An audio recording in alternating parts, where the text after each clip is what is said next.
मध्यरात्रीपासून बीड शहरातही संततधार पाऊस सुरूच आहे। पावसामुळे ग्रामीण भागासह बीड शहरामध्ये दाण उडून दिली आहे। शहरामधून वाहणाऱ्या बिंदुसरा नदी परिसरातील धांडेनगर, शिवतेज नगर, शंभूराजे नगर, भोसले नगर, सावता नगर यासह सगळ्याच परिसरामध्ये कमरे इतकं पाणी साचलंय। त्यामुळे या ठिकाणचं जनजीवन विस्कळीत झालंय।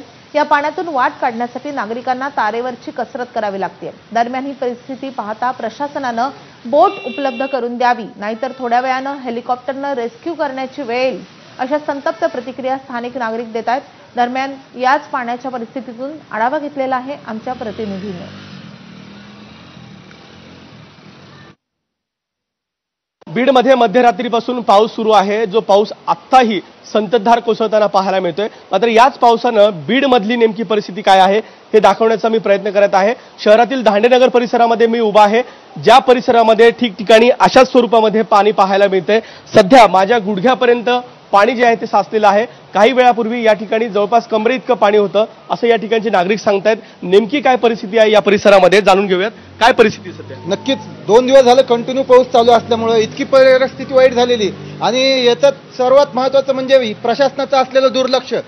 जे नाल्याचं काम, जे रस्त्याचं काम योग्य वेळी व्हायला पाहिजे होतं, उन्हाळ्यात व्हायला पाहिजे होतं, ते न झाल्यामुळं आज जर पाहिलं तर नाला ओव्हरफ्लो होतोय आणि रस्त्यावर पाणी येत आहे। जे पाणी वरून येणार आहे पलीकडे पाहिलं तर बिंदुसरा नदी, अलीकडे हे पाणी म्हणजे आम्ही मध्यभागी आहोत। आम्हाला जर उद्या जर वेळ पडली ना तर प्रशासनाला आम्हाला हेलिकॉप्टरनी काढावं लागेल, अशी परिस्थिती निर्माण होणार आहे।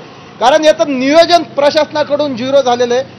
जे प्रशासनाने या भागाकडे दुर्लक्ष केलेलं होतं त्याच्यामुळे ही परिस्थिती आमच्यावर आलेली आहे। आज जर बघितलं तर आमच्या मुलांच्या शाळा बुडत आहेत, आम्हाला दुधावाल्यांची यायची इकडे परिस्थिती नाहीये, स्कूल बस येत नाहीयेत।